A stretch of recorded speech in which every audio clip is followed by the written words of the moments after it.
Von 1955 bis 1961 filmten Kamerateams in ganz Bayern. 1956 auch im oberbayerischen Mühldorf am Inn. Keiner hat die Aufnahmen seitdem mehr gesehen. Digitalisiert nehmen wir den Film wieder mit nach Mühldorf. Wie hat sich die Stadt verändert? Was ist aus den Menschen geworden?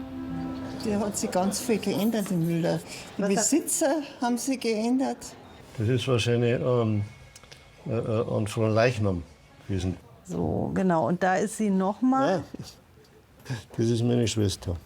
Jetzt echt? Ja, merkst du nicht glauben, ja. Das ist Moment. meine Schwester, 56. Da war meine Schwester 23. Die lebt nicht mehr daheim. Leider Gottes. Ne?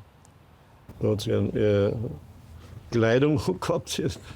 Vom Verkauf. Ja, und dann ist das Verkaufstitel. reingegangen. Ja. Genau, das bin ich und mein Echt Vater. jetzt? Ja, das bin ich. Aber ganz gut. Ja, da, Lederhosen, da, schau. Und Knirstrümpf. Du bist es. Ja, und mein Vater. Ja, mein Vater hat zur anderen Zeit, glaube ich, ein Bartal hat er gehabt. Dünn warst du. Dünn war ich schon immer. Aber Schon sehr adrett. Wahrscheinlich auch angezogen worden.